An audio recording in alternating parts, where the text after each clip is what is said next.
Hello everyone. Har Har Mahadev. मैं उषा देवघर की रहने वाली हूँ। मेरा ब्लॉगिंग का आज 5वां दिन है।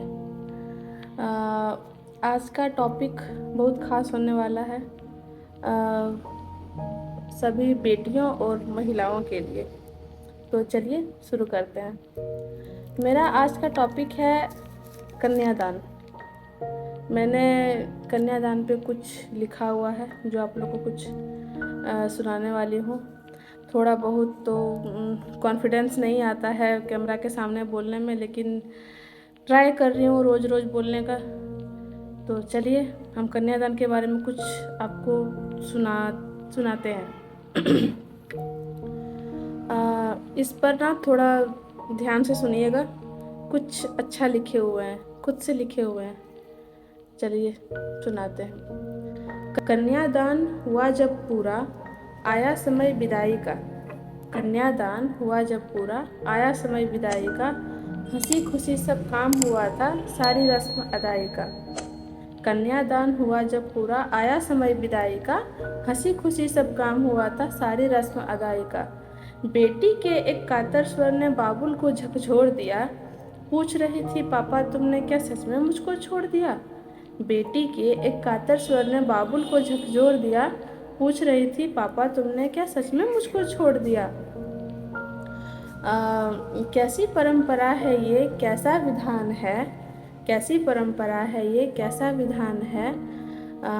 पापा बताना कौन सा मेरा जहान है। आधा यहाँ आधा वहाँ जीवन है अधूरा। पीहर न मेरा पूरा न ससुराल है पूरा। ये मैंने बीच से लिया है, ये मेरा खुद का नहीं है, लेकिन पहले वाला मेरा खुद का है। उसके बाद सुनिए। घर के एक कोने में भाई भी सिसक रहा। घर के एक कोने में भाई भी सिसक रहा। बहन भी भाई के आंसू पोंछ रही।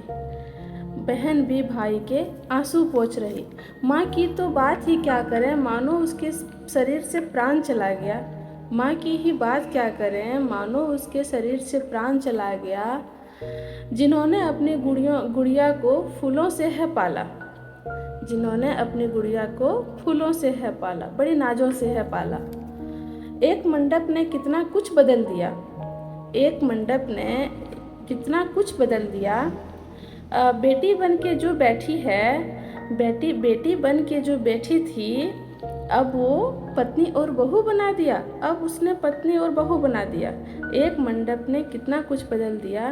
बेटी बन की जो बैठी है, अब उसने बहू और पत्नी बना दिया।